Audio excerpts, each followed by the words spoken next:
So the danger of preparing one of the many nice posters yesterday, and thank you for everybody to turning up to that session and grilling so many of the poster presenters.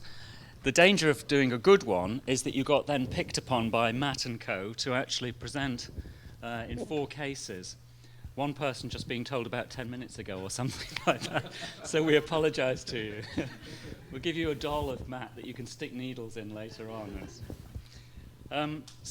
Anyway, I'm very grateful to these people for coming and putting themselves forward.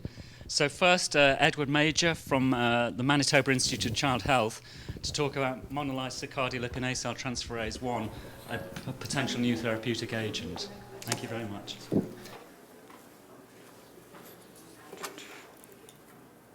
You? Okay. Am I on? Yeah, I'm on. Okay. Good morning, everyone. Thank you for selecting me to speak today. I wasn't the 10-minute person, but I was the maybe 2-hour person, so still had more rewarding.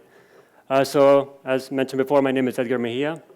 I'm a third-year PhD student, and the title of my talk for today is Monolysocardiolipin Acyltransferase-1, potential therapeutic agent for the treatment of Barth syndrome. I'm sorry, how do I go to the next slide? This one? There you go. I got it. All right. So I won't give too much background this morning, but I will start off with this. This is the de novo cardiolipin biosynthesis pathway that we're probably familiar with. What I'll be focusing on is mainly this particular area, the remodeling aspect. And as my title suggests, what our laboratory focuses on is studying MLCL-AT1, another remodeling enzyme that is found in the inner mitochondrial membrane. So a few words about MLCL-AT1. It is the product of the MLCL-AT1 gene, which is found on chromosome 2. It's a 59 kilodalton protein. It is the splice variant of the larger 74 kilodalton protein, or it's a splice variant actually of the larger 74 kilodalton alpha subunit of the trifunctional protein, forming the C-terminal 59 kilodalton end of this alpha trifunctional protein, but lacking the first 227 amino acids. This is the method of action. So what we have here is our initial de novo synthesized cardiolipin, which then gets hydrolyzed, removing a fatty acid, creating monolysocardiolipin, and then MLCL-AT1, along with acyl coenzyme A, comes along and adds the additional acyl chain, creating the mature cardiolipin that you find in the inner mitochondrial membrane. So for my project, my objectives are twofold. One is to examine the effects of tafazin alteration both in vitro and ex vivo, and also to determine the effects of MLCL-AT1 expression both in healthy and Barth syndrome lymphoblasts. Our laboratory's hypothesis is that MLCL-AT1 does play an important role in the regulation of human cardiolipin remodeling and may potentially serve as a therapeutic agent for the treatment of Barth syndrome. I won't go into too much detail here. This is just a summary of some of the experiments that I've conducted, including RT-PCR, enzyme assays, Blue Native page, and so on, which I'll talk about during my results. So to start off, our real-time or RT-PCR results, what I've done in this experiment is I've taken our control lymphoblast and our Barth syndrome lymphoblast, and I've knocked down tafazin and examined TAZ gene expression or MLCL-AT1 gene expression. So the very first figure here shows the results for our normal lymphoblast in which we've knocked down tafazin. As you can see, what we hoped to get was a significant decrease in the tafazin knockdown. Unfortunately, this is the level that we've seen so far, which could be an indication of the high turnover rate of tafazin. However, when we knock down tafazin and then look at MLCL-AT1 gene expression in our normal lymphoblast, what we see is this increase in MLCL-AT1 gene expression, a significant increase actually. When we do the same in our Barth syndrome lymphoblast, we don't see a significant increase, we just see a slight elevation in this MLCL-AT1 gene expression. But continuing on from these results, we then wanted to see, okay, we've seen the gene expression results, what about the protein levels? So what we've done here is we've, again, knocked down tafazin in our control lymphoblast, and then studied or analyzed the tafazin protein expression. And what we're usually able to achieve is roughly a 35 to 40% reduction in protein expression for tafazin. So this is what we have to work with so far. So next, what we wanted to look at was our MLCL-AT1 enzyme activity. And thus, we conducted an enzyme activity assay. So what we've done here is we've taken our control lymphoblasts and our Barth lymphoblasts, and we've introduced various parameters to sort of test enzyme activity. One of the first things you may notice is that when we knock down tafazin and then look at MLCL-AT1 enzyme activity in these cells, we do not see an increase in enzyme activity, which would correlate with our RT-PCR results. This is something that we have to follow up on, but so far this is what we've seen in our results. However, as expected, knocking down MLCL-AT1 does decrease the enzyme activity in these cells, and we are also able to increase enzyme activity in these cells via the overexpression of MLCL-AT1. These are our Barth syndrome cells results, and one of the interesting things here is that the basal MLCL-AT1 expression in these cells, if you compare it back to our healthy lymphoblasts, you see that it's almost twofold higher in Barth syndrome cells, so which could be an indication of the role that this enzyme is playing in these cells, perhaps sort of compensatory mechanism taking place, allowing these cells to essentially survive.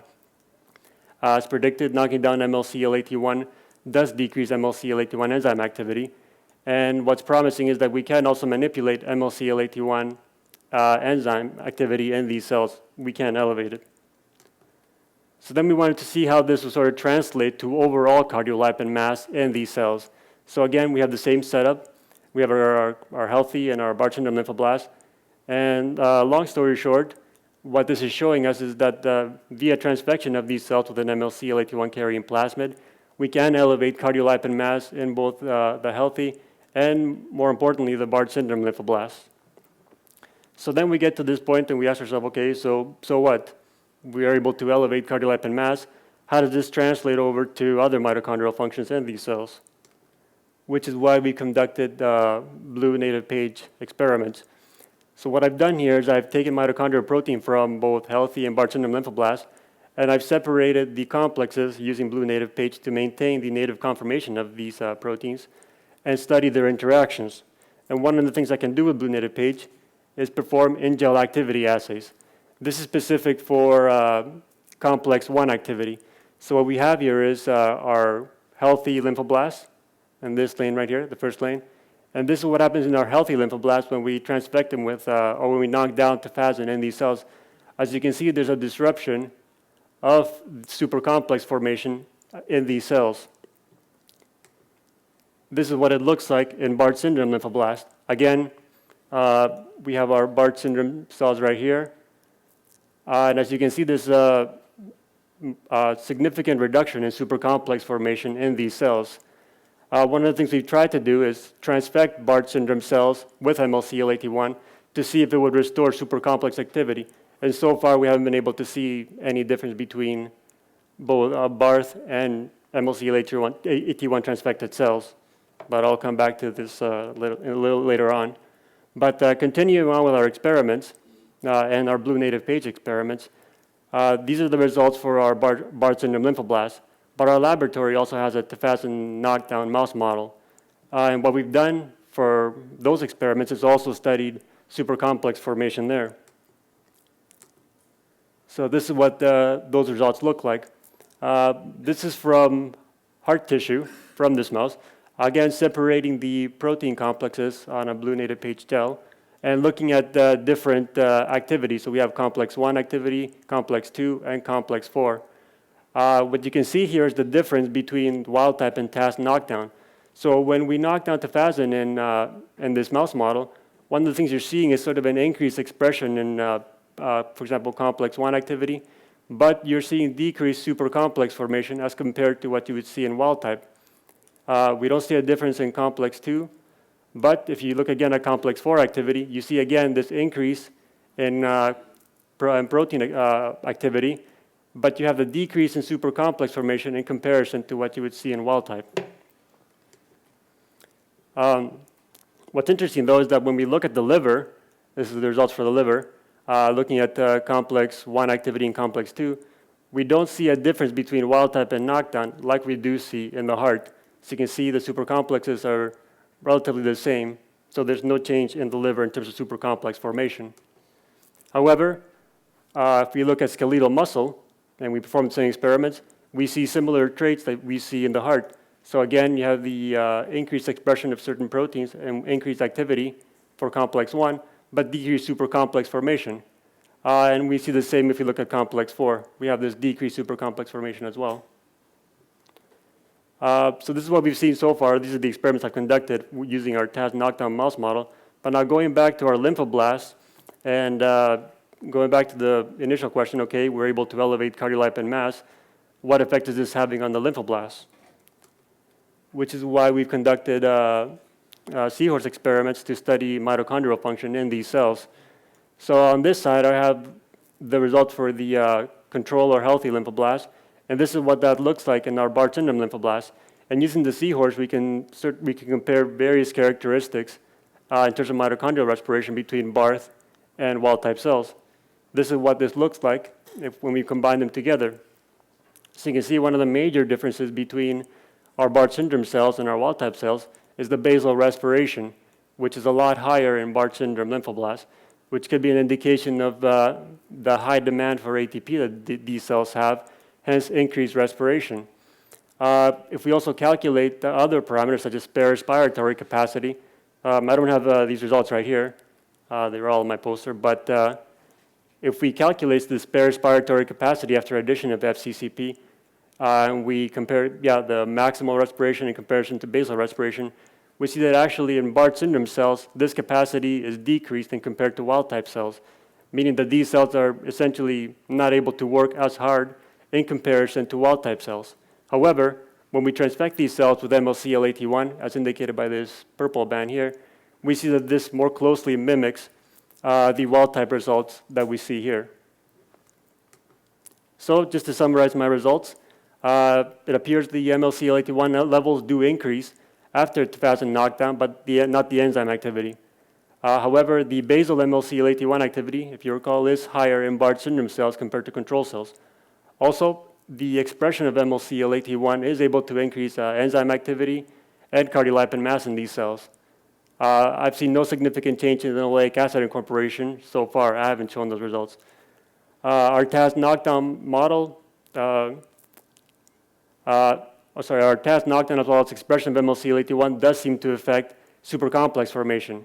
And supercomplex formation is also disturbed in specific tissues such as the heart and skeletal muscle. And transfecting these Barth syndrome lymphoblasts with MLCL-AT1 seems to have an effect specifically with basal respiration. And I'd like to finish up by just acknowledging the members of my laboratory, Dr. Michael Schlamm for providing our TAS antibody, and various funding agencies. And again, thank you for allowing me to present today.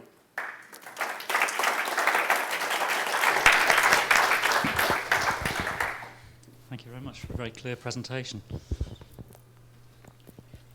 So very enlightening presentation. Can you go to your slide which shows cardiolipin levels in Sure. control and Cardiolipin mass? ah. Yeah, okay. There you go. So what strikes me here is that although the trend is similar, but the scales are entirely different.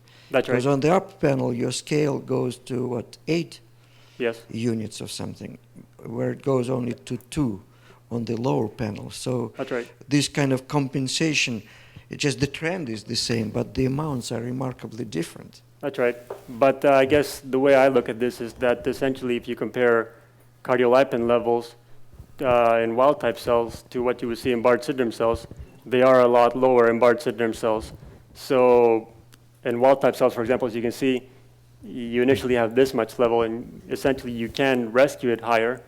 But if you look at Barth syndrome cells, these results are actually lower. I've also done some lipid mass spec analysis to actually show how much cardiolipin is in comparison to, well, between wild-type and Barth syndrome. And the difference is very severe. So there's a lot less cardiolipin, which is why we're only able to elevate it up to these levels. So we're not probably going to see what you would normally see in wild-type cells. So it appears that this enzyme might be, enhancing the activity of this enzyme might be beneficial for patients with this disorder. So do you have some strategies in mind for how that might be done? Can you alter the splicing of the parent protein, gene, or about gene delivery of this protein? I guess in the future, what we have talked about is potentially introducing this enzyme, or this the splice variant, I suppose, using lentiviral gene therapy as a method to potentially treat these patients. I don't know if that answers the question. Yeah, right. So you showed that a decrease in cardiolipin determines an increase in oxygen consumption Yes, in Barth cells. right. So it's kind of contradictory. Is cardiolipin good or bad for the cells? You mean for the seahorse results? I mean, the general conclusion. Sorry. Yep. The general conclusion looks like if cardiolipin is decreased, That's right. you get a higher oxygen consumption. And That's this right. is kind of paradoxical That is true. situation because everybody thinks that the cardiolipin is good, is required to consume oxygen. So it looks like the opposite. So my conclusion would be that the cell require monolysocardiolipin to consume oxygen and not cardiolipin. Our initial assumption as well would be that when we decreased cardiolipin, that we would see decreased oxidation overall. But in fact, what I think this is showing you is that because there's a decrease in cardiolipin, these cells are having to work even harder, which kind of correlates with what we're seeing in our supercomplex formation for the tissues. If you recall, even though the interactions are decreased, various proteins, the expression of these proteins, their activity is also elevated. So it would appear that these cells are, like I said, working very hard to compensate for this. And if you actually look at as I mentioned before, using the seahorse, we can look at other characteristics as well. And if we look at the spare respiratory capacity, it is affected in these cells, so they are not able to work as hard. So I think the results, even though they weren't as expected, do sort of make sense. Yes. Did you use exogenous substrate for this assay? Like did you add substrate or just use the endogenous substrate? When you measured the respiration. You mean when I was? Did you add any substrate for mitochondrial respiration? I did add for the media. I did add glucose, sodium pyruvate, to the media. To the media. Yeah. So In which the cells were, because the cells are placed in this media and then placed onto the plate, and then you do the readings. Oh, you didn't add any detergent or anything, right? No. So there may be chance that there's more substrate in the Barth syndrome, the cells, and that's why, because it is very baseline respiration in Barth, the lymphoblast is much higher than the maximum rate of control cells, right? So it's very it's unbelievable. So I think I'm just asking, there may be more substrate in Barth syndrome patient cell line. I'm not exactly sure if there are, so I haven't tested for that. I don't know if more substrates are present. I'm not sure, sorry. First of all, excellent talk. Thank you. So there are patients with mutations in TFP alpha, right? And have you guys or anyone else ever looked at whether they have lower or altered expression of this splice form and any changes in cardiolipin? You mean if Barth syndrome patients have this? No, there are patients with mutations in specific. TFP alpha I that see. have their own issues, obviously. Right. So have you guys looked at the MLCL8T1 or cardiolipin or has anyone in that context or in those patients? I don't think we've personally, for our laboratory, we haven't looked at those patients, but we have looked at this alpha trifunctional protein knockdown and seeing what effects it has. So, for example, using my own experiments, I can only speak from my experience so far, what I've done. Again, I'm testing to see if I see the change in supercomplex formation, but so far I've only received liver samples from these animals, and it matches what I see for these results in which there's no change. But it would be interesting to see what effects I see in the heart and skeletal muscle, which is where maybe playing a bigger part. But so far, this is what I've seen so far. I don't know if anybody else has looked at the specific function. They didn't find any changes. No. But it's But did they actually blot for the splice form? Would the splice form be affected? I mean, The heterozygous show no change, right? And they plot for the actual mass and it's down about 60%. And so, and yet there's no change in complex. As well as the level of the proteins monolysocardiolipin as well as acid chronology. So my question probably just shows my ignorance, but does this indicate uncoupling as well when you look at this in the seahorse, or is it just coupled respiration? Because that could explain it, right? If it's just total uncoupling and coupled respiration. No, it actually could in fact indicate uncoupling. If you look at this, I didn't get into it for this presentation, but if you look at this particular area and you compare it to what you see for wild type cells, you see the difference. So adding this, adding oligomycin allows us to test for the coupling efficiency. And as you can see, it decreases a lot faster than it, if you compare it to wild type. So an indication that there is decrease. In fact, if you calculate it, there is decrease in coupling efficiency in Barth syndrome cells. I think we better let you off the hook. That was a worse grilling than any of the lecturers. Thank you.